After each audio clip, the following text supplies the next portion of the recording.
Buenos días a todos, mil gracias por estar hoy aquí. Mi nombre es Natalia Vega, yo soy amiga joven de Foro de Foros y bueno, es un gusto estar hoy aquí con ustedes. En primer lugar, quiero agradecer a Margarita por la invitación, a Foro de Foros por fomentar este tipo de espacios, y a Cani por estar hoy aquí también. Me encantaría empezar con un paréntesis y es contarles para los que no saben qué es Foro de Foros.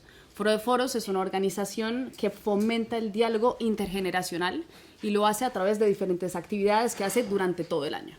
Esas actividades van desde catas de vino, entrevistas a los autores de libros, su gran evento anual, que es La Granja, que es un evento de 48 horas para compartir a puerta cerrada, que de verdad les recomiendo que lo puedan ver en su web, y desayunos como este.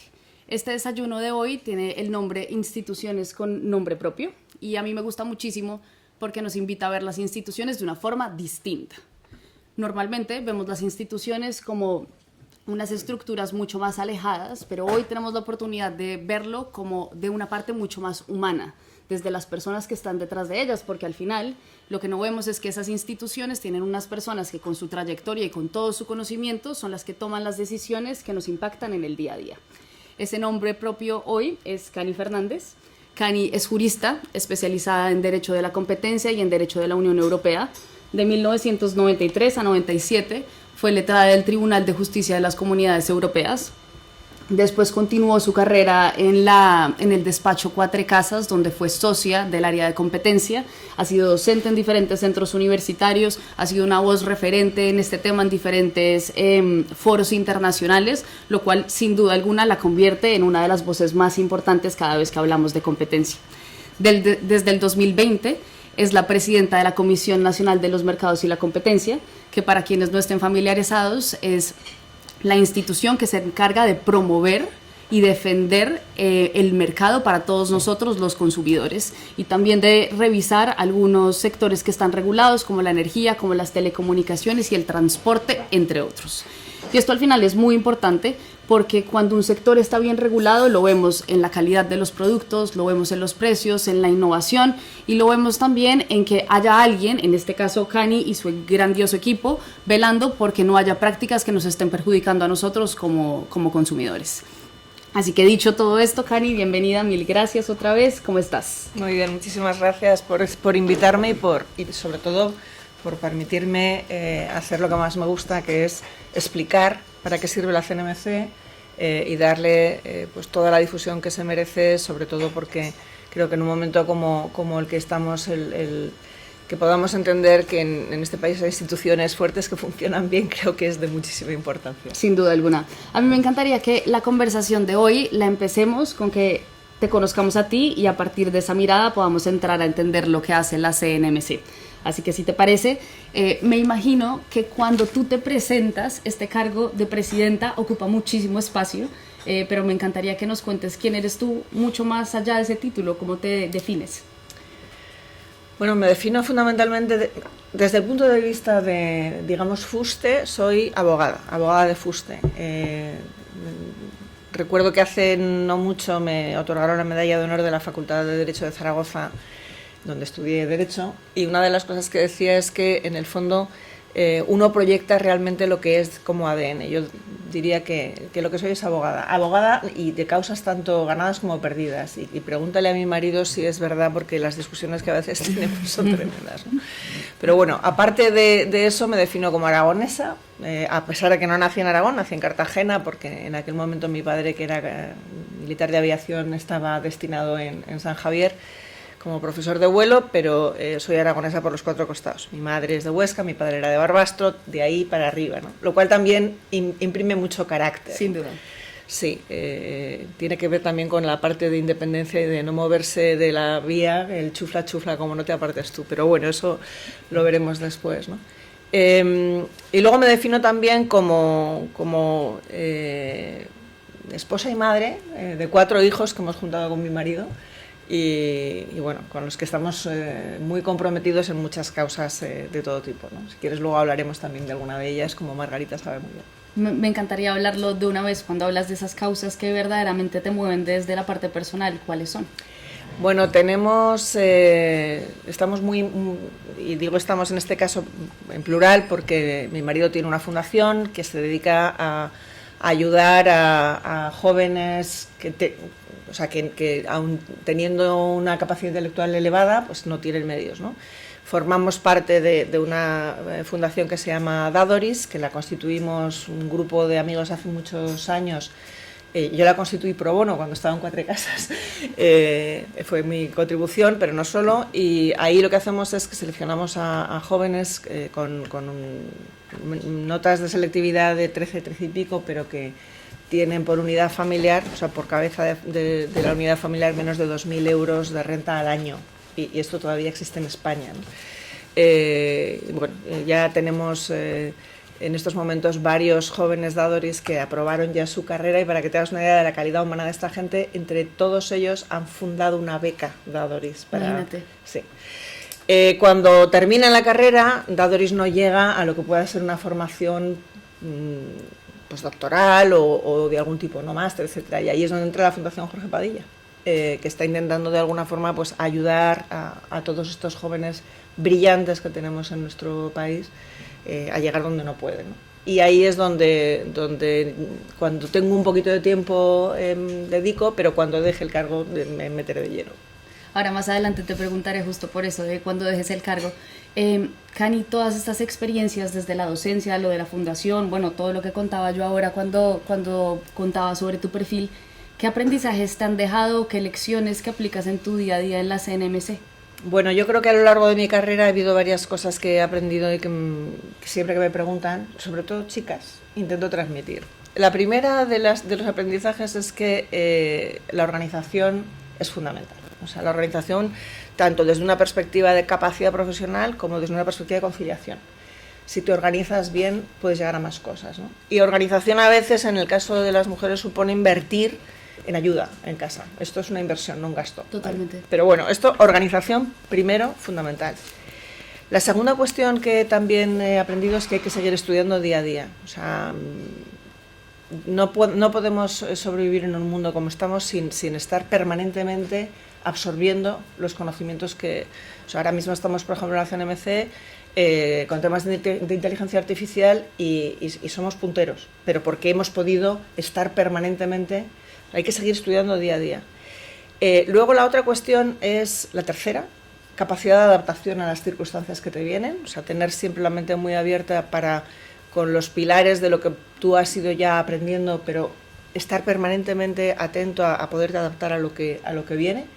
Esto es fundamental también cuando llegas a posiciones de gestión, sobre todo de gestión de equipos, esa mente abierta para aceptar todo lo que te pueda venir, que no está dentro de tus premisas, porque si no evolucionas te mueres. Y luego la última, que es fundamental, porque si no... Esto es para la estrategia, estás siempre viendo la estrategia a largo plazo, pero sobre todo en una institución como la que yo presido, tienes que ser capaz de ir, y ahora se va a reír Margarita, partido a partido. Porque si no te pones objetivos que puedas cumplir de una forma consistente y constante, al final las grandes palabras se las acaba llevando el viento. O sea, que yo diría que esos 4 aprendizajes me valen, son un reflejo de lo que ha sido mi carrera y me valen para el futuro. Sí.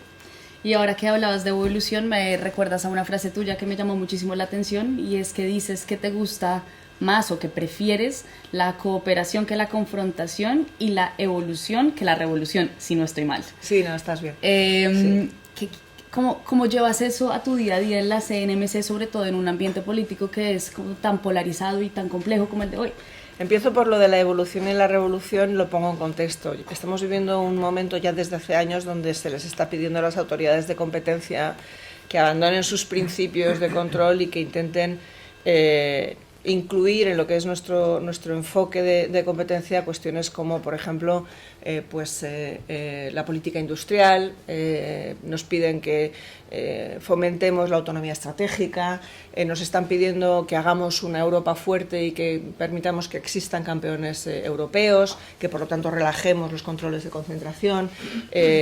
Hablamos mucho de sostenibilidad como si fuera un objetivo propio de la competencia también. Todos esos objetivos que realmente no son de competencia nos están pidiendo que llevamos a cabo una revolución, que olvidemos los principios de competencia y que nos centremos en esas nuevas necesidades. Y ahí es donde para mí el tema no es revolución, sino evolución. Una autoridad de competencia no ejerce sus funciones en vacío, sino en el entorno donde está, en sus mercados. Y esos mercados tienen necesidades distintas porque también van cambiando. Si tú, con los principios que tiene lo que es abrir los mercados a la competencia, e incluyes esos otros elementos, evolucionas de alguna manera para darles cabida, probablemente el marco que tenemos en competencia es lo suficientemente flexible como para poder evolucionar ahí. Voy a poner un ejemplo que, si habéis leído los informes Letta o Draghi, es quizá el ejemplo más claro, ¿no? Ese clamor porque nuestras industrias de telecomunicaciones se están quedando atrás porque no son capaces de invertir, y no son capaces de invertir porque sus EBITDAs y sus retornos son muy bajos comparados con, por ejemplo, Estados Unidos u otros países donde los mercados son realmente mercados que permiten economías de escala. Hablamos en Estados Unidos de 300 y pico millones, y lo que nos están diciendo es que las autoridades de competencia estamos frenando la posibilidad de que nuestras empresas ganen en escala con nuestro control de concentraciones, que está impidiendo siempre que de 4 operadores se pase a 3, etc. Allí la realidad es que, bueno, primero, una cuestión básica de la que podemos hablar si queremos.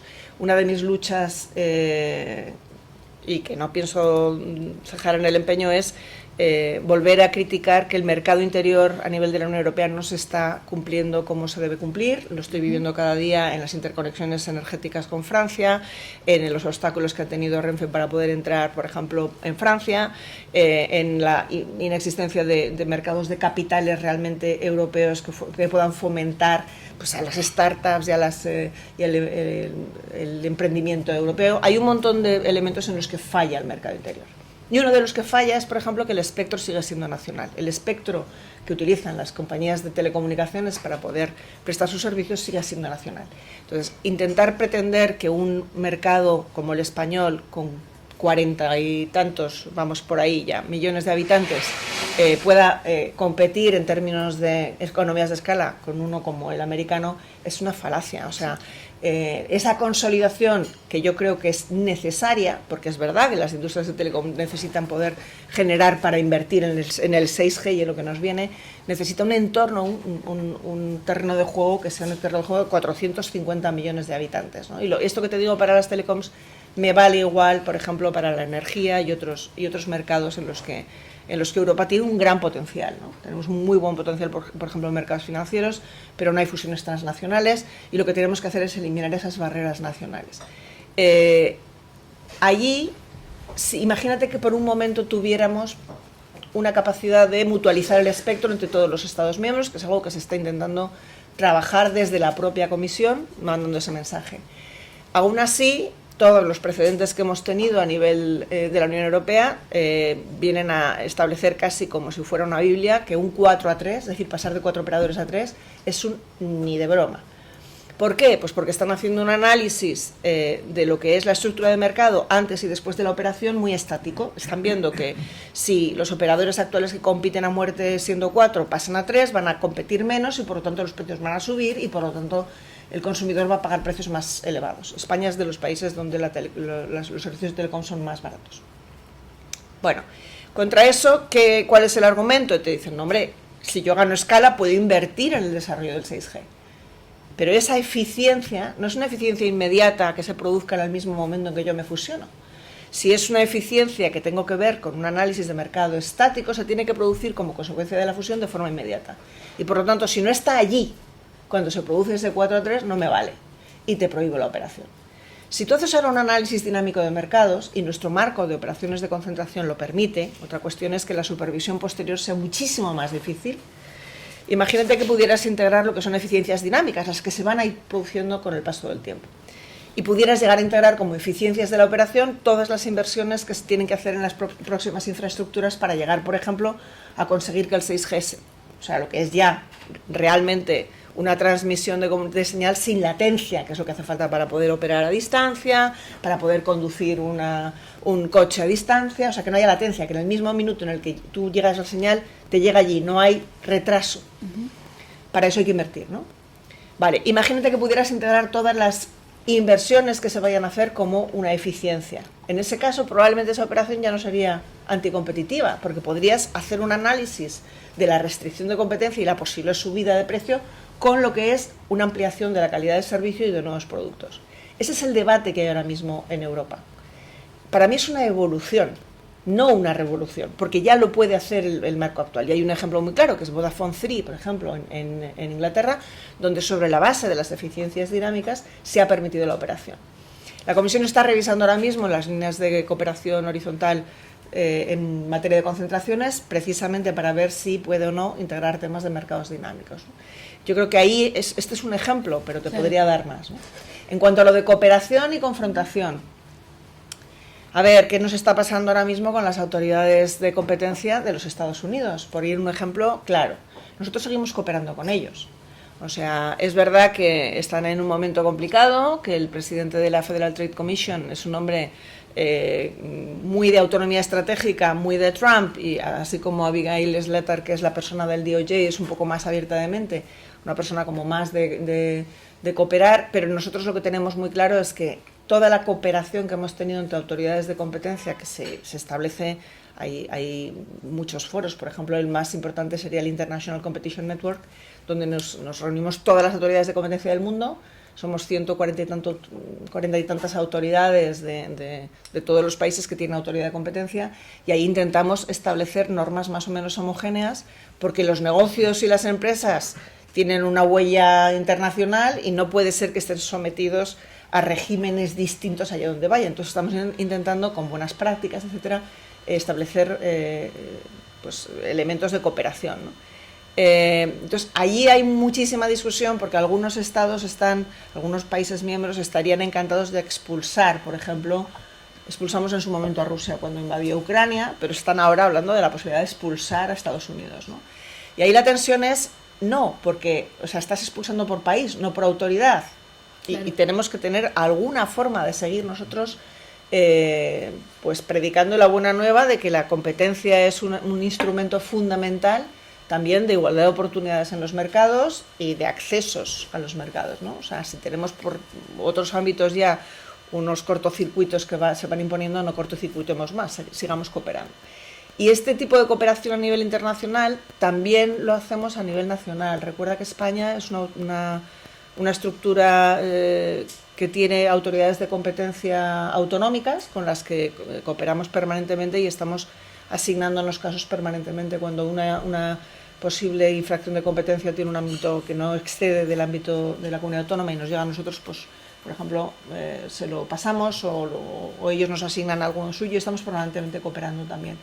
Si tú cooperas en ámbitos de competencia, multiplicas la aplicación de la política de competencia. Si confrontas, al final, lo único que consigues es ir cerrando todavía más tu mercado, que es lo que precisamente no pretendes en términos de competencia. Claro, tiene muchísimo sentido y me encanta que nos lo respondas todo a través de un ejemplo, porque a mí la forma que me parece más fácil de entender al final las instituciones y las cosas que son más complejas es a través de ejemplos. Ahora te voy a preguntar un poco más de ejemplos de otros sectores, pero me gustaría ya entrar en la CNMC desde lo más básico, y es, muchas veces puede ser un acrónimo lejano para algunas personas, y me encantaría que nos definas qué es desde su misión y desde los problemas que intenta solucionar.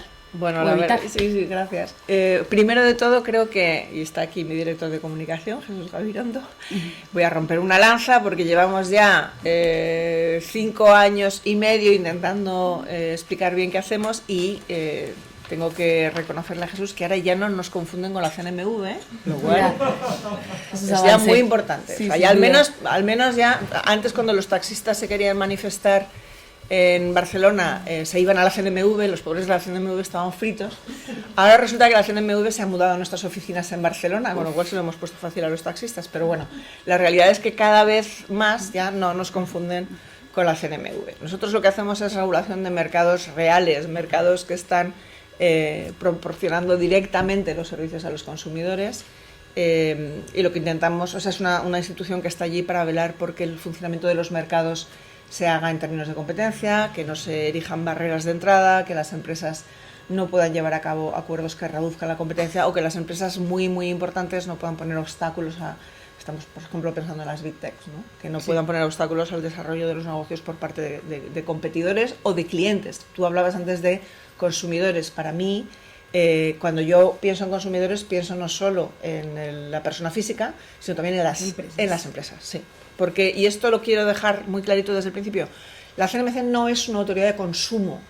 Y esto es difícil de entender porque estamos poniendo el consumidor siempre en el centro, pero no somos autoridad de consumo. En este país, desgraciadamente, y soy muy crítica, lo que es la protección del consumidor está descentralizada y en mi opinión no funciona. Lo vemos todos los días por la cantidad de quejas que recibimos de consumidores pensando que somos nosotros la autoridad de consumo en energía o en telecomunicaciones o en lo que sea. Nosotros no somos autoridad de consumo, pero sí que velamos porque los mercados estén abiertos y funcionen de la mejor manera posible para que al final, un enfoque finalista, al final al consumidor le lleguen los mejores productos con mayor diversificación, con mejores precios, con mayor innovación, ¿no? Además de todo lo que es esa función transversal de estar permanentemente supervisado todos los mercados para que haya competencia en ellos, sí, somos el regulador sectorial de una serie de sectores vitales para la economía. O sea, somos el regulador sectorial de energía, de telecomunicaciones, audiovisual, postal, transporte, y dentro de transporte tenemos ferroviario, mercados, luego hablamos si quieres de qué hacemos y qué no hacemos en el marco del horror que estamos viviendo ahora. También somos los que aprobamos las tarifas aeroportuarias, o sea que tenemos todo ese espectro de actuación donde los mercados en los cuales hay monopolios naturales, como pueden ser la energía o las telecomunicaciones, que tienen redes no replicables, sí, lo que tenemos es que estar velando permanentemente porque el acceso a esos mercados se haga en condiciones de competencia, y cuando hay alguno de estos monopolios naturales, que la retribución que se les adjudique sea una retribución que corresponda a lo que es justo que pague el consumidor, pero que al mismo tiempo permita las inversiones necesarias en ese tipo de redes y desarrollos subsiguientes, ¿no? Y ahora, si quieres, entramos en algún ejemplo. Esto es una visión de... Bueno, y luego una cosa muy importante que no se me olvide, que es que además de estar supervisando permanentemente la competencia efectiva en los mercados, tenemos un departamento de promoción de la competencia que lo que intenta es fomentar la competencia más allá de los comportamientos que observamos. Analiza cuando hay fallos de mercado cómo poderles poner solución, y emitimos recomendaciones, hacemos informes de cualquier propuesta normativa que se vaya a aprobar para detectar si existe en esa propuesta normativa restricciones a la competencia o a la actividad económica que no estén justificadas, que no respondan a lo que es una regulación eficiente, y entonces hacemos recomendaciones que muchas veces se siguen, otras veces no tanto, y podemos llegar hasta impugnar normas de rango inferior a la ley cuando creen obstáculos a la competencia efectiva, y luego, si quieres, vemos ejemplos, ¿no? Pero esta es una función que, digo, que no se me olvide, es fundamental, se nos conoce menos, pero es verdad que estamos cada vez más llegando a empresas que tienen pues un obstáculo al despliegue de sus redes, por ejemplo, y de sus antenas, porque el ayuntamiento de turno no les deja poner la antena sobre bases, a veces lo hemos visto, de que es que la antena reblandece las neuronas, que nos ha pasado alguna vez, y por lo tanto no vamos a dejar que se establezca la antena allí, ¿no? Y adoptan una orden municipal, pues nosotros podemos impugnarla y eliminarla. En otros muchos obstáculos a la actividad económica hemos estado actuando también, por ejemplo en el despliegue de renovables, mucho, o por ejemplo en la instalación de gasolineras low cost en algún que otro municipio donde por razones de salubridad no te dejan, ¿no? O sea, este tipo de obstáculos al desarrollo de la actividad económica, que se conoce menos nuestra función, nos da muchísimo trabajo. Emitimos muchos informes, hacemos estudios de mercado cuando vemos que hay un mercado que está funcionando mal. Estamos ahora, por ejemplo, estudiando qué está pasando con los seguros médicos privados, porque están colapsados, qué es lo que pasa. Estamos haciendo un análisis también del suelo en materia de vivienda, por qué no hay desarrollos suficientes en materia de promoción de suelo o de viviendas de protección oficial, pero estamos empezando por el suelo, porque creemos que ahí hay restricciones a la oferta de suelo. Pero en fin, esta parte de promoción de la competencia creo que es vital, porque es la que realmente te va vertebrando toda la economía desde una perspectiva de competencia. Claro. Súper interesante, me parece que queda muy claro. Lo de promoción de la competencia me parece que normalmente no está en el radar de todos nosotros. Y ya como para entrar a fondo, a mí hay un sector que me parece muy interesante porque nos toca todos los días, y es la energía. Y lo vemos en la factura, lo vemos en el debate público, lo vemos todo el tiempo. Pero cuando escuchamos la CNMC en energía, ¿qué está haciendo? ¿Qué está regulando? ¿Qué está viendo? Bueno, vamos a ver, energía, que es una cosa complicadísima porque mientras estáis mirando los móviles, cada vez que lo encendéis, en algún sitio alguien está chutando a la red un poco más de energía, y cuando lo apagáis, pues alguien está detrayendo... O sea, es un sistema muy complejo porque se tiene que mantener perfecta la ecuación de oferta-demanda en todo momento, ¿no? Y el sistema no sabe quién va a encender la luz o quién va a apagar el ordenador. Y eso es algo que tiene que funcionar. Luego, si queréis, hablamos del apagón, que también tenemos competencias allí, pero es un sistema en sí mismo muy complejo, donde además hay actividades que están reguladas y actividades que están liberalizadas. Todo aquello que constituye un monopolio natural no replicable, como pueden ser las redes de transporte, como las de distribución. Las de transporte son las troncales que van por todo el territorio, las de distribución son las de última milla, para que nos ubiquemos. De transporte solo hay un operador, que es Red Eléctrica de España, Redella, pero de distribución hay todo el territorio nacional, hay más de 300 distribuidoras, y luego ya si hablamos de las comercializadoras, que son las que te venden la luz al final, estamos hablando de miles, ¿no? Pero los negocios de transporte y distribución son negocios no replicables, porque no tiene sentido económico tener varias redes cuando se encamina siempre la energía a través de un hilo, ¿no? Y por lo tanto, al ser negocios regulados, nosotros establecemos la retribución de ese negocio regulado y somos los que tenemos que estar velando porque la retribución que se les dé a esas redes en la operación, mantenimiento e inversión, o sea, OPEX y CAPEX, las dos cosas. Y además la financiación necesaria para que puedan llevar a cabo esas inversiones, pues se lleve a cabo con un equilibrio entre lo que paga el consumidor, porque todo lo que son los negocios de redes es la parte de nuestra factura que es potencia. La uses o no la uses, o sea, tienes potencia y energía. La uses o no la uses, eso lo vas a estar pagando, y lo vas a estar pagando en forma de peajes por el uso de esas redes, ¿no? Pero al mismo tiempo tenemos que adoptar una remuneración que permita que las inversiones necesarias se lleven a cabo, tanto en operación y mantenimiento como en inversión en despliegue de nuevas redes, ¿no? Entonces, esa es una parte muy importante de nuestro trabajo, que se hace cada 6 años, que cubre el periodo regulatorio, en este caso del 26 al 31, lo acabamos de aprobar en diciembre, hubo muchísimo ruido en prensa, porque todas las compañías energéticas consideraban que no estábamos pagando lo suficiente como para fomentar la inversión. Cada vez que subíamos una décima en la tasa de retribución financiera, le costaba al consumidor 1.000 millones al año, y eso va a nuestra factura directamente, con lo cual nosotros nos tenemos que asegurar que las inversiones que se hacen son realmente necesarias.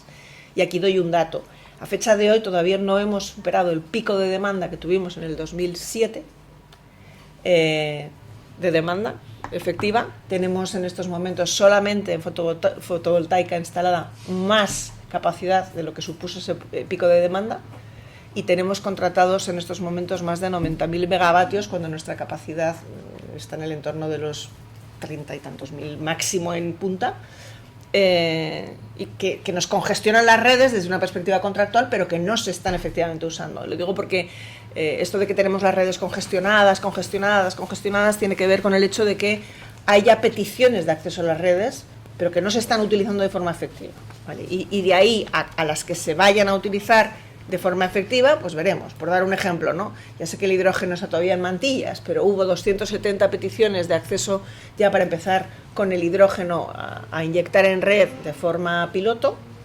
Cuando llegó el momento de ejecutar los avales sobre las peticiones, se quedaron en 70.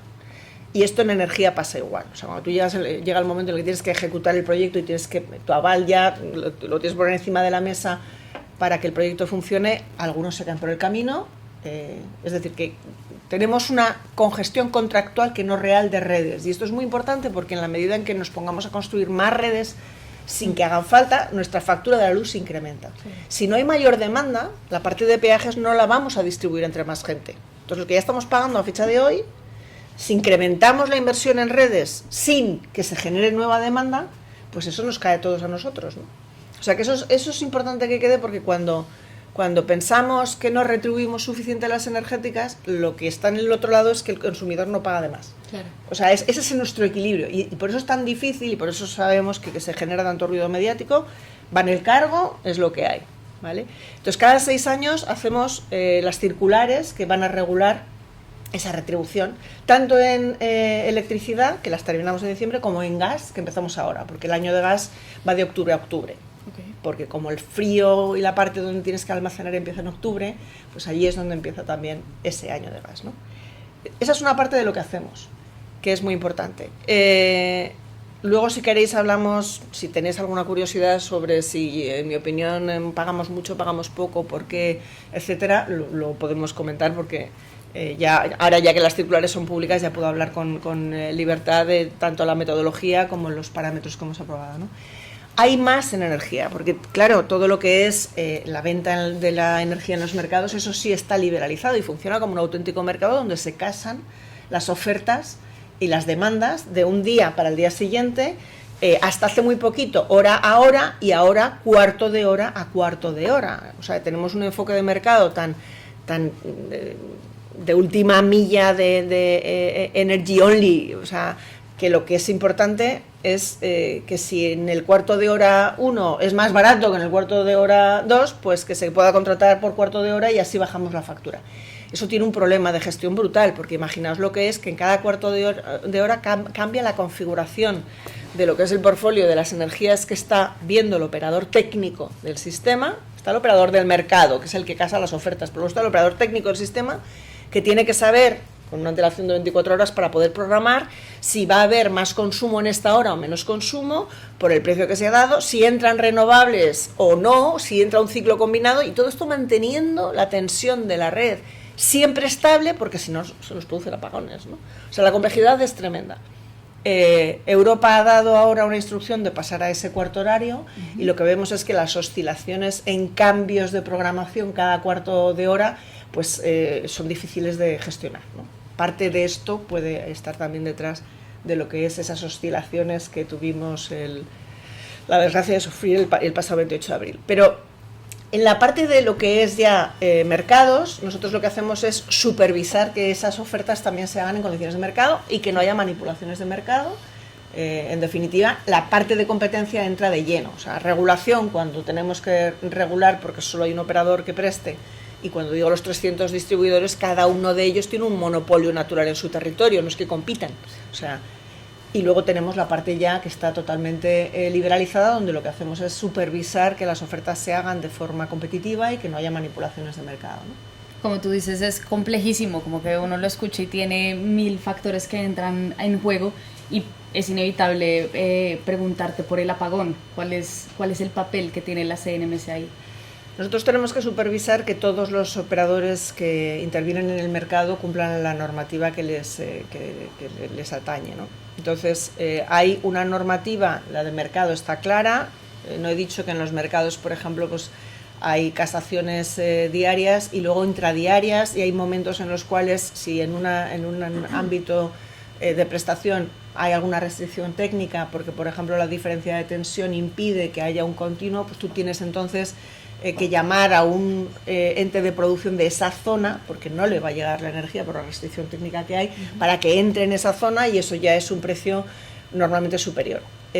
Cuando tú tienes que asegurar que hay esa tensión de forma fija y que va a llegar la energía demandada, y tienes que programar mucha tecnología de backup, que es más cara que la renovable, tiende a cero. O sea, el sol, el agua, cero, el mantenimiento y ya está. Mientras que si tú tienes que utilizar un ciclo combinado, pues utilizas gas, si es nuclear, utilizas uranio, en fin. Y si es hidráulica, en principio debería ser cero, pero como tiene restricciones de bombeo y es la de último recurso, pues tampoco es tan evidente, ¿no? Con lo cual, dependiendo de lo que programes, el precio de la luz te va a ir más alto o más bajo. Desde el apagón, el precio es un poco más alto. Tampoco nos rasguemos las vestiduras, ¿eh? O sea, sigue siendo más bajo que lo que estuvimos pagando prepandemia en algunos casos, o sea que, pero es mucho más alto que el año pasado. El año pasado ya superamos el 50% de energía renovable en todo el año, lo cual es increíble, pero este año, desde el 28 de abril, se está operando con muchísimo más cuidado, se están programando más ciclos, se está programando más tecnología que puede entrar de forma inmediata si se te produce una oscilación brutal, que es lo que pasó el día 28 de abril. Entonces, ¿qué estamos haciendo? Verificar que todos los que tienen que cumplir, cumplen. Que Red Eléctrica programó bien o no, que generadoras de energía que tenían que generar lo hicieron bien y que no generaron, por ejemplo, oscilaciones excesivas y que no controlaron sus oscilaciones en generación, que los distribuidores, cuando vieron esas oscilaciones, adoptaron sus mecanismos de respuesta a control de tensión, porque todos los operadores de la red, todos, hasta los demandantes de energía, tienen una obligación, si son llamados por el operador técnico del sistema, de controlar la tensión. ¿Cómo lo hacen? A lo mejor parando demanda o al contrario, incluyendo más demanda o, y esto ya es muy técnico, generando energía reactiva, que es la que puede de alguna forma aplanar a la activa, de forma que esas oscilaciones que se te están produciendo, que tienen un problema de extensión pero también de frecuencia, o sea de rapidez, pues de alguna forma se aplanen. Y también estamos viendo qué impacto tuvo el hecho de que Francia desconectara las interconexiones, las pocas que tenemos. Si hubiéramos tenido más, el apagón ya os digo que no se habría producido. De hecho, Alemania, que es un país que tiene un mogollón de problemas de generación autónoma porque decidió cerrar sus renovables y caer en manos del gas ruso, menuda decisión, no tenía ciclos combinados, no tenía capacidad de autogestión. Lo pudo hacer porque está súper interconectado. Nosotros no, nosotros tenemos las interconexiones que van por la parte del País Vasco y las catalanas y ya, y las pirenaicas que tendrían que haberse aprobado ya, Francia las acaba de retrasar 10 años más, ¿vale? Wow. Cuando hablamos de mercado interior y por qué la Comisión no le abre un procedimiento de infracción a Francia, pues esa es una buena pregunta, ¿no? El caso es que estamos viendo todos y cada uno de esos factores. Es súper complejo porque hubo varios puntos en la red donde se produjeron anomalías. ¿Cuál es nuestra función? Pues verificar que cada uno cumplió con las obligaciones legales y en el caso de que no lo hubieran hecho, pues abrirles los procedimientos sancionadores correspondientes. No está entre nuestras funciones hacer un informe, lo digo porque en empresas sale mucho. Cuando la CNMC emite su informe, la CNMC no va a emitir ningún informe. La CNMC lo que tiene que hacer es verificar el cumplimiento de todos los agentes de cada una de sus obligaciones. Hay algunos que tienen servicio de respuesta activo de la demanda que se les puede llamar en un momento determinado. Hay quien, por ejemplo, si tiene ciclos de producción puede dejar de producir para aplanar. O sea, hay un montón de obligaciones que se tienen que cumplir. Se ha criticado mucho la CNMC porque no había aprobado el procedimiento de operación 7.4, que es el que tiene que permitir que con renovables se den servicios de control de tensión. Y esto hay que entender técnicamente una cosa que es muy importante. Hay tecnologías que son síncronas, es decir, que son capaces de generar una onda en el sistema y por lo tanto son motoras, y hay tecnologías que no son síncronas, que no generan onda, que tú las enganchas y producen, pero no tienen onda, y el día que las desenganchas, o sea, en el momento que las desenganchas, se paran seco y no tiene esa onda de seguimiento. Y las renovables, todas ellas, son sin onda. Okay. Entonces, si tú en un momento determinado tienes un problema de oscilación y lo que tienes allí, que es renovable, se desengancha, esa onda se muere de forma automática. No hay forma de recuperarla. Mientras que si es un ciclo combinado que tiene una turbina, aquello sigue un tiempo y te da tiempo a engancharle otra cosa. Cada vez tenemos un sistema más de renovables. Si no somos capaces de conseguir que la renovable controle la tensión mediante esa generación de onda, pues es que no vamos a tener jamás un sistema que sea lo suficientemente resiliente y sólido, ¿no? Entonces, hay un procedimiento que es el 7.4 que está intentando permitir a las renovables que generen esa onda, pero son procedimientos técnicamente complejos que requieren nada más inversión, ¿no? Ahí estamos. En estos momentos lo que estamos haciendo es, ya lo aprobamos en julio del año pasado, y Red Eléctrica tiene que homologar a los posibles generadores de este sistema, ¿no? Entonces ahí estamos en estos momentos. Pero cuidado, que se hayan producido 5 situaciones de apagón en distintos Estados miembros de la Unión Europea, que está investigando en paralelo la Comisión Europea, todos ellos con situaciones de control de tensión de renovables. Entonces, bueno, vamos a ver qué pasa. Estamos formando parte de los grupos de trabajo de ENSO-E, que es el grupo de reguladores... es el grupo de operadores técnicos de sistemas, es decir, las redellas de la Unión Europea, que se reúnen en Bruselas en un pseudo regulador que es ENSO, que es el que está haciendo el análisis del apagón, y la Comisión Europea está esperando ese informe que calculamos que estará en marzo, ¿no? Pero mientras tanto nosotros seguimos haciendo algo que es mucho más importante, que es solo investigar el apagón. Estamos adoptando las medidas necesarias para que no vuelva a pasar lo que pasó, porque cuando vamos sabiendo que hay cosas que fallaron, pues vamos reforzando en las medidas oportunas, ¿no? Ahora, la asignación de culpables, es que todo el mundo pregunta eso porque están las demandas de daños y perjuicios esperando ahí a caerle a quien sea. Eso, cuando tengamos la investigación hecha al final y de forma paralela, si ha habido incumplidores, pues todos tendrán sus sancionadores y ya. Pero lo más importante ahora mismo es asegurar que esto ya no vuelva a pasar, ¿no? Totalmente. Y por entrar a otro sector, ahora que nos contabas en qué sectores están ustedes, nos decías que en el de transporte, en el ferroviario. Y esto me lleva al horror de lo que hemos vivido en el último mes de los accidentes de tren, y me encantaría saber, ¿tienen alguna competencia en eso o al no ser un tema de mercado no entran? Efectivamente, es como dices, o sea, al no ser un tema de mercado no es competencia nuestra. Así como en energía, que tenemos conferida prácticamente la regulación de la totalidad, todavía hay algunas competencias que se reserva al Ministerio, pero aquí en ferroviario la única competencia que tenemos es la garantía de que el acceso al mercado por los operadores que compiten con el incumbente se hace en condiciones de igualdad, que no hay discriminación, que por ejemplo, pues si hay mantenimiento de las máquinas, los talleres de Renfe, que son los únicos que existen todavía, den acceso por igual a todo el mundo en mantenimiento, etcétera, pero no tenemos competencias en materia de investigación ni de seguridad. Eso tendría que haberse nombrado la Autoridad de Seguridad Ferroviaria, que lleva un año de retraso. Nosotros llevamos retraso también en varias de nuestras competencias asignadas, porque con la situación que tenemos en estos momentos, modificar cualquier ley es complicado, ¿no? Pero ahí no tenemos competencias, lo único que estamos es intentando ver de alguna manera bueno, pues que todas las condiciones de acceso a todos los servicios esenciales que se hacen, mantenimiento, reparación, etcétera, se hagan en igualdad. No parece que este sea el problema en este caso. Y luego, pues eso, garantizando que el acceso se haga en condiciones de igualdad. También verificamos que los cánones que cobra Adif a unos y otros sean cánones que estén orientados a coste más beneficio razonable, y eso pues le ha dado también a Adif una remuneración extra, porque está cobrando cánones no solo de Renfe, sino de todos los operadores, ¿no? Que se supone que los tiene que utilizar en mantenimiento de sus infraestructuras, ¿no? Claro.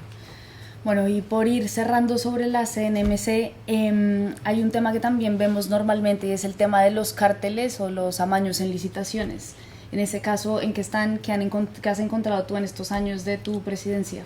Para la CNMC es prioridad absoluta la contratación pública, no solo porque está entre el 11 y el 12% de nuestro PIB anualmente, sino por todo lo que además desencadena como generación de dinamismo en la economía, y porque hay veces que el gasto público, hasta el 24% hemos llegado a observar en algún caso, es contratación pública. O sea, estamos hablando de cantidades muy importantes de nuestro presupuesto. Además, vemos que es un ámbito en el que la cartelización y la corrupción, que va más allá de la propia cartelización, ¿no?, se produce con cierta frecuencia, y lo que hemos hecho en la CNMC es dedicar un montón de recursos desde hace ya tiempo. O sea, desde el 2014 hemos estado volcando toda la información del portal de contratación pública en una base de datos nuestra, que hemos ido limpiando poco a poco. Luego hemos ido haciendo acuerdos con las comunidades autónomas para que nos dieran su información, luego con otros entes del Estado, de forma que a fecha de hoy tenemos una base de datos tratable de 4,7 millones de contratos, que ya responde a búsquedas que podamos hacer para verificar en última instancia, con procedimientos de inteligencia artificial, si una licitación es con mayor probabilidad colusiva o no colusiva, con un rigor que llega al 98%, nunca menos del 90% en ningún caso, y ya cada vez más al 99% de probabilidad de detección, ¿no? O de diagnóstico. Entonces, para poder hacer esto es un proceso muy complejo. Cuando decía que somos pioneros en inteligencia artificial en temas de detección de oficio, nos han dado varios premios, el Banco Mundial, en fin.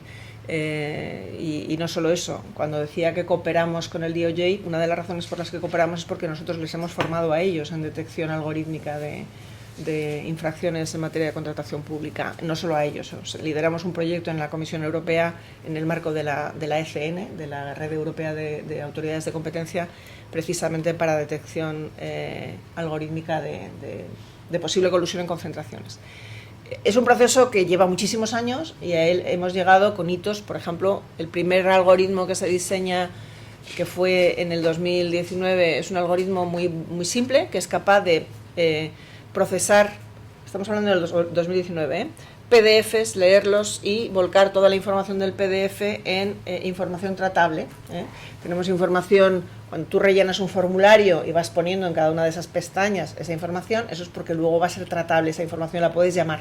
Pero cuando metes un PDF, es un PDF, eso no lo lee nadie. Bueno, pues nuestra gente creó un algoritmo que era capaz de leer y convertir en tratable información que era no tratable. Y imagínate lo que es, en un caso como en las ofertas de una licitación, solo la oferta ganadora tiene obligación de ir poniendo toda la información hasta el final, pero no las perdedoras se volcaban en bloque.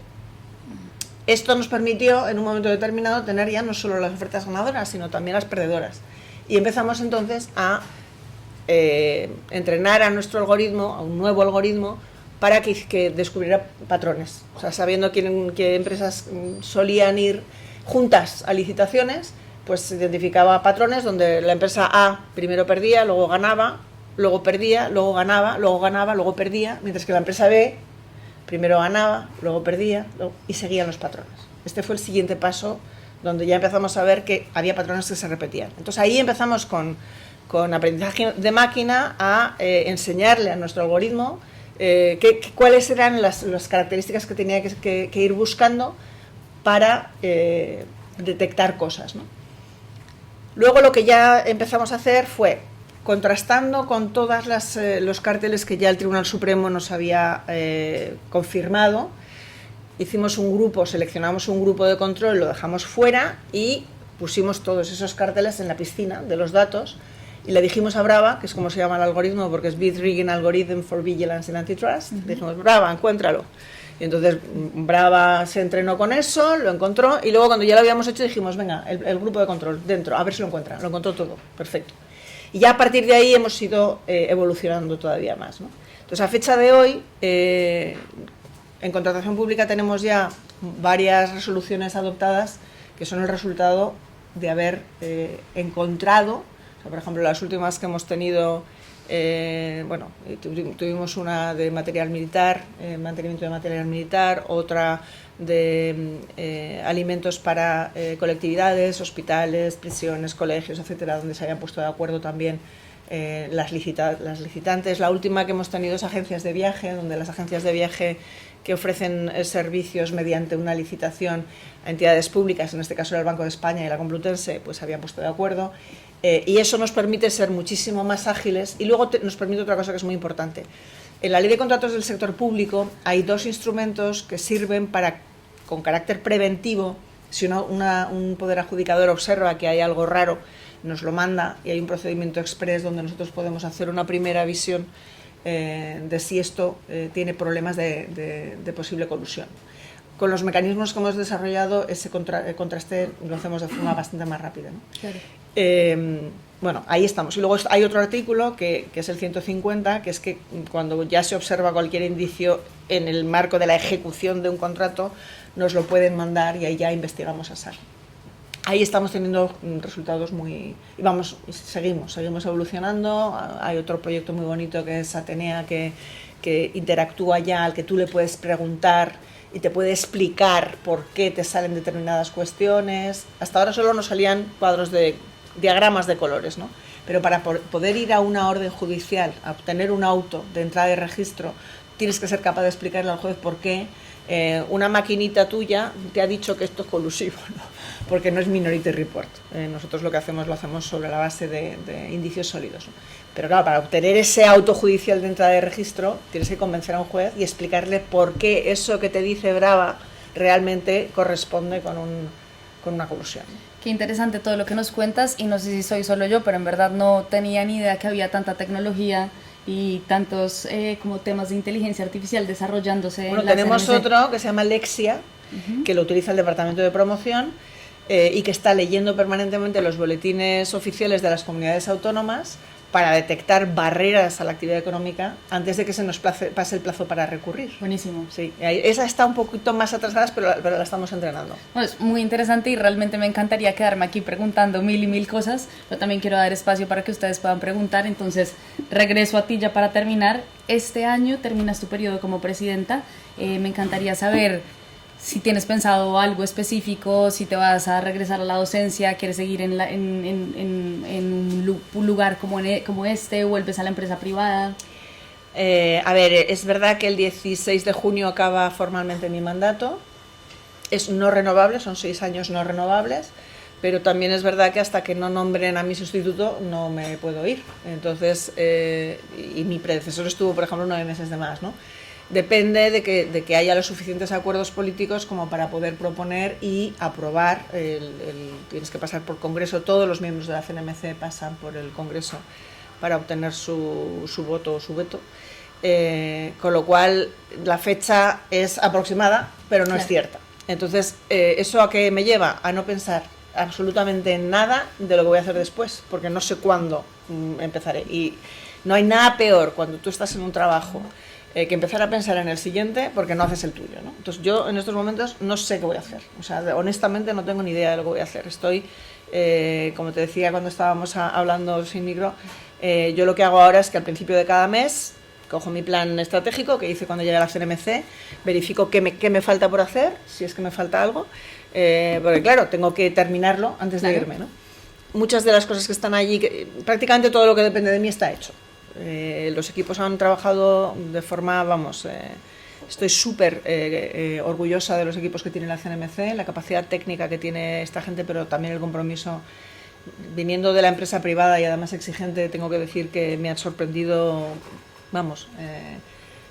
te podría contar muchas anécdotas, pero tremendo. Y bueno, pues hemos cumplido el plan. Hay muchas cosas que quedan pendientes, pero no dependen de nosotros. Hacía falta modificaciones normativas. Por ejemplo, no nos han habilitado todavía como coordinadores de servicios digitales y eso es una pena. España está ya ante el Tribunal de Justicia por infracción desde diciembre. Vamos a ver qué pasa allí, porque para conseguir que nuestros derechos se respeten online, eso es fundamental y no lo estamos pudiendo hacer. Pero todo aquello que depende de mí más o menos lo veo mes a mes y voy viendo, ¿no? Y nos vamos reuniendo con la gente y ahora estamos ya en mente legado, ¿no? O sea, cómo hacerlo para ponerle ya el broche final y para ponérselo muy difícil a mi sustituto, ¿no? Muy difícil, que lo tenga muy difícil. Pero no tengo nada previsto. Pues sea lo que sea, te iremos siguiendo la pista y de verdad mil gracias por este espacio, gracias por tu tiempo, por tu generosidad con todo lo que nos has contado y si les parece bien, abro el espacio para que ustedes también puedan hacer las preguntas que tengan. Muy bien, pues adelante. ¿Empiezo yo? Adelante. Venga, Joaquín. Primero darte las gracias, es un lujo tenerte aquí, que nos cuentes un poquito de tu historia. Hay una cosa que a mí me hace pensar mucho, que es, y que quizás me gustaría que me dijeras o compartieras con nosotros tu punto de vista, que es el reto, y creo que uno de los retos que va a tener tu sustituto o sustituta, que está muy al albur de los tiempos, es mantener la independencia de una institución tan importante como la Comisión. Que estamos viendo lo que estamos viendo en Estados Unidos, pero yo creo que en Europa también. Hay mucho papel o mucha tentación de utilizar la Comisión para o bien hacer política nacional industrial o bien querer evitar quizás preguntas incómodas de oye, ¿qué papel tuvieron las renovables en el apagón cuando tenemos un país con una agenda política de renovables? Entonces, yo mi pregunta que te quería hacer es ¿hasta qué punto crees tú que deberíamos reforzar en España mecanismos para asegurar esa independencia? ¿Y qué es lo que crees que deberías realmente dar como mensaje a tu sucesor o sucesora en cuanto a... Supongo que una de las cosas será fuerza de carácter, que obviamente tú no tiene que tener, porque si no, efectivamente te dejas estar, pero ¿qué crees que es importante para que la Comisión Nacional del Mercado de la Competencia que dejes se encuentre en un entorno mejor, dentro de que el reto va a ser mayúsculo y posiblemente mayor al que te has estado enfrentando tú durante estos años? Capacidad técnica. A ver, y esta es una pregunta que me hacen mucho, ¿no? O sea, ¿cómo? Hablábamos antes, por ejemplo, BBVA Sabadell, que era un buen ejemplo, ¿no? U otros muchos casos donde hemos estado en el alero permanentemente y las presiones que tienes de los medios son tremendas y de todo el mundo. Lo que te permite realmente ser independiente es tener una capacidad técnica que te lleve a adoptar lo que son las decisiones que te pide la ley, en definitiva, ¿no? Tú tienes en la ley muy claramente establecidos los objetivos que debe cumplir el regulador, sea en los sectores regulados con todos y cada uno de los, la ley del sistema eléctrico, etcétera, como en la ley de defensa de la competencia, y luego tienes tu ley de creación. Y ahí lo que queda muy claro es cuáles son los objetivos de tu regulación.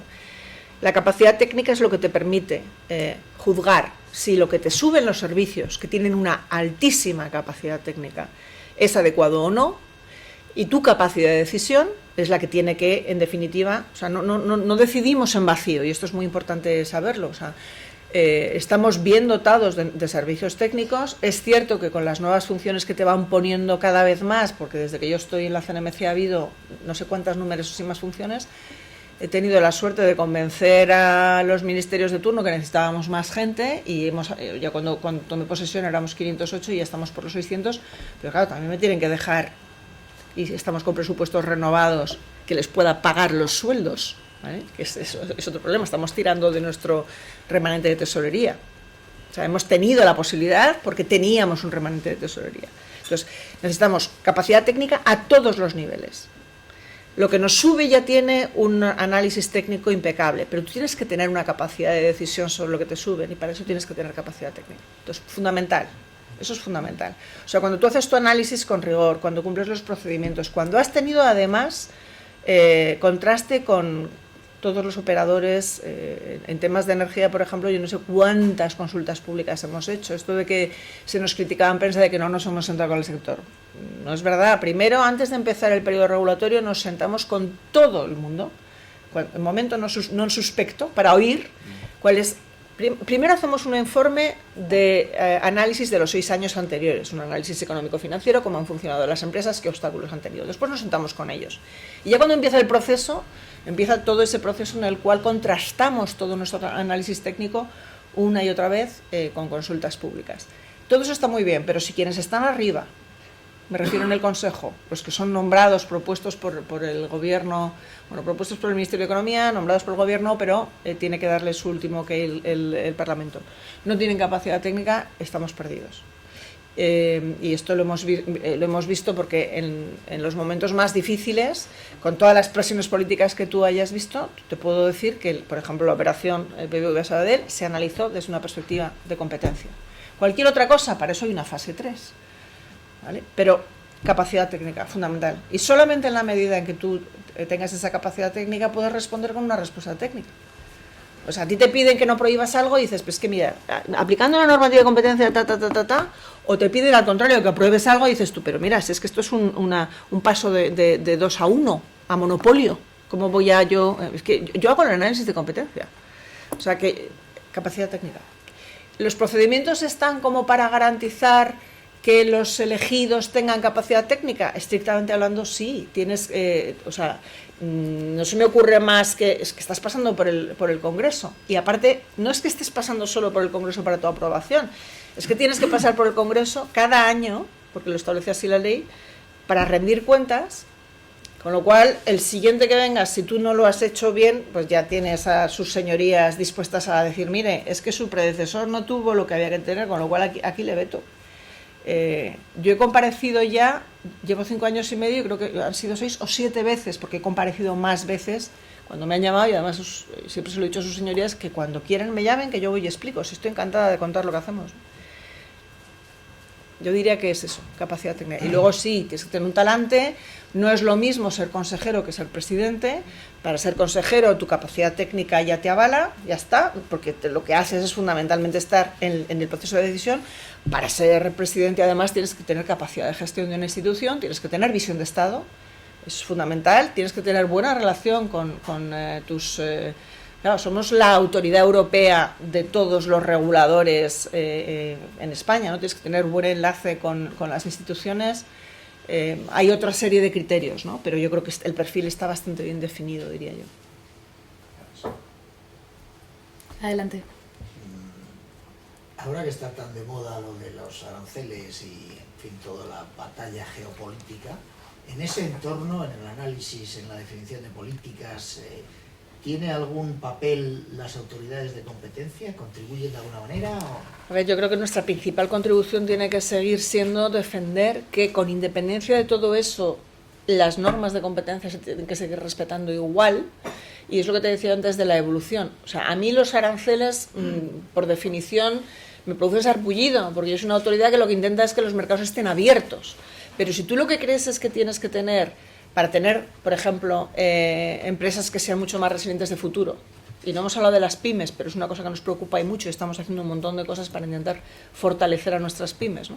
Si tú lo que estás intentando es invertir en instrumentos que permitan una mayor resiliencia, por ejemplo, autonomía estratégica, cosas de este tipo, tú los puedes llegar a integrar de alguna forma en lo que es tu día a día con una visión un poco más amplia. Y te cuento, por ejemplo, o sea, pymes nos preocupa muchísimo, nuestras pymes, lo vimos en la pandemia, la capacidad de resiliencia se incrementa con el tamaño, es así, y tenemos un 97, casi 98% de nuestro tejido industrial son pymes.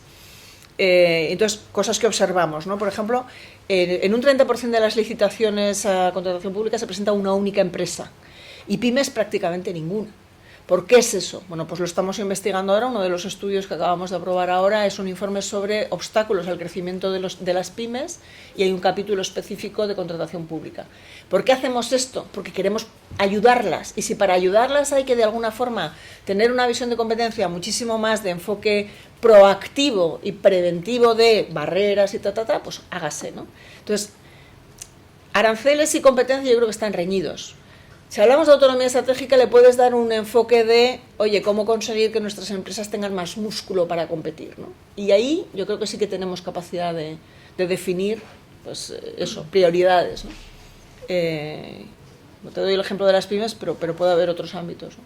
Pero yo iba más, quizá, muchas gracias por eso, porque eso es interesante también, pero yo iba más en el sentido de, el mercado es el mercado, ¿qué es el mercado para las autoridades de competencia europea? ¿Es Europa o es necesariamente el mundo o qué es? Digo, porque ahí hay mucho que decir, ¿no? Bueno, el mercado en realidad, las autoridades de competencia lo toman como está, es decir, no lo definimos nosotros, eso es macro, ¿no? Nosotros lo que hacemos es verificar las condiciones de competencia y en el entorno en el cual son equivalentes, ese es el mercado que analizamos. Obviamente, si tú le pones arancel, vas reduciendo ese mercado. Y tendrás que ver las condiciones de competencia allá donde los precios son homogéneos, el consumidor puede optar de forma homogénea, o sea que nosotros reaccionamos a lo que haya, lo cual está bien por otro lado, porque juzgamos las condiciones de competencia tal como son. No me vale de nada que me digan lo que decía antes de las telecoms, ¿no? Que claro, que tenemos que tener 450 millones de habitantes, de consumidores, y luego tu espectro solo te permite llegar a 40. El mercado podrá ser europeo, pero en esta concreta actuación no lo es. Con los aranceles nos va a pasar lo mismo. Y en Estados Unidos les va a pasar lo mismo. O sea, el producto que les llegue con un arancel superior, pues ya no va a estar en el mismo mercado. Salvo que los productos interiores puedan subir de precio, que es lo que harán. Y entonces volverán a estar todos en el mismo mercado. Muchas gracias. ¿Alguna otra pregunta? Cani, nada, muchas gracias, me decía Jaime, un placer tenerte. Luego muy contento porque somos poquitos en Madrid, o sea, que tengo una buena sala, pero una buena alegría. No, mira, te quería preguntar, has nombrado el tema de la IA, más desde el punto de vista interno de la comisión. Sí, quería preguntarte bueno, pues, todo lo que es la innovación tecnológica y que estamos viendo en el día a día, a la velocidad que va, que en muchos casos toda esta infraestructura física se está pasando a una infraestructura digital y los cauces y las dimensiones y la exponencialidad de desarrollo y la conexión de mercados, en fin, y sobre todo en medio de todo está la IA. ¿Cómo ves la IA como elemento dentro de lo que es pues, la competitividad del mercado y el impacto, y cómo la estáis pues, tratando en un contexto que trasciende a lo físico, ¿no? El propio país, ¿no? Bueno, esta pregunta tiene un montón de vertientes de respuesta. Empiezo por la que enlazo con lo que decía antes. Internamente la vemos como una aliada. De hecho, a nosotros la IA lo que nos va a permitir es ampliar nuestra capacidad de actuación fuera, o sea, va a hacer que nuestros procesos sean más automáticos, más rápidos y con un menor margen de error. Estamos introduciendo inteligencia artificial también para la gestión de nuestros propios procedimientos. Nos está permitiendo, por ejemplo, cuando hacemos un análisis de concentraciones, los precedentes ya los tenemos muchísimo más fácilmente accesibles y nos van a detectar cuando no hay un mercado predefinido cuáles son los elementos estructurales que tenemos que mirar, por darte un ejemplo, y también en la gestión de expedientes. Desde una perspectiva de regulador de temas audiovisuales, la IA tiene enormes retos.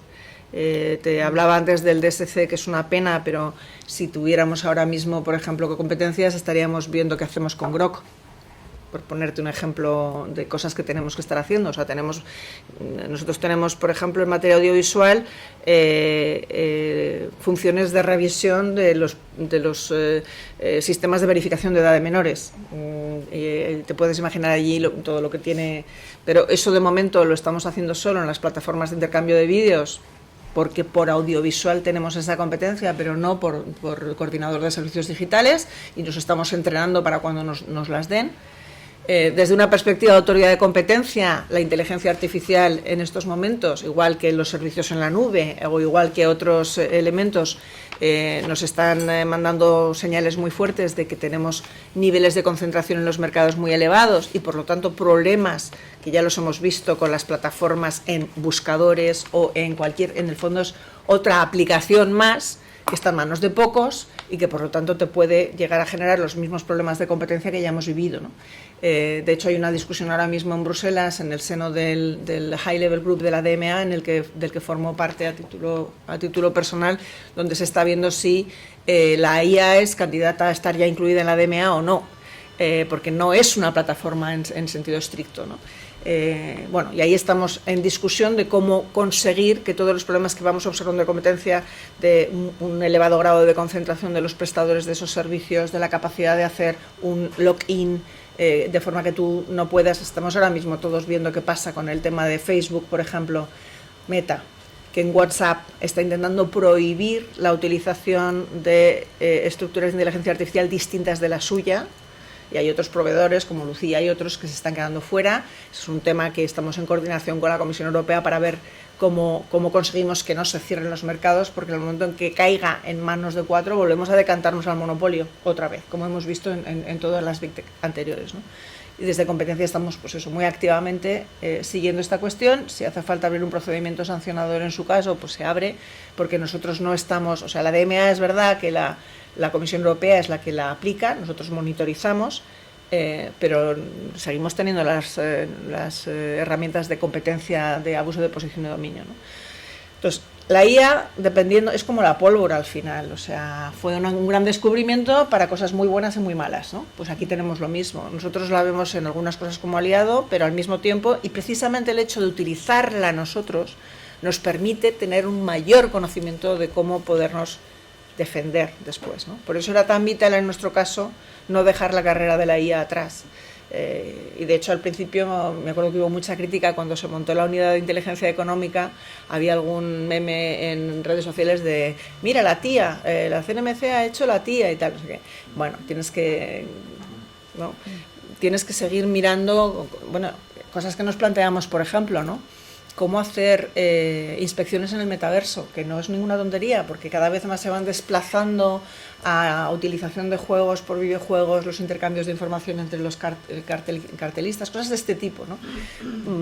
Tenemos que verlo como un aliado, pero al mismo tiempo entender bien cómo funcionan los mercados. Y, por ejemplo, estamos a punto de sacar el informe de servicios en la nube, donde también estamos poniendo el acento en cuáles son los problemas de competencia que observamos y qué recomendaciones tenemos que dar para evitar que haya, pues eso, situaciones de falta de interoperabilidad, de que tú no puedas después cambiar tus servicios en la nube, en fin. En el caso de la IA, yo creo que estamos en una situación similar. Pues bueno, con esto llegamos al fin de Instituciones con Nombre Propio. Espero que lo hayan disfrutado tanto como lo disfruté yo. Cani, de nuevo, mil gracias por tu tiempo, por tu generosidad, y bueno, los vemos en una próxima sesión de estas. Y bueno, ya sabéis dónde está la CNMC para lo que necesitéis.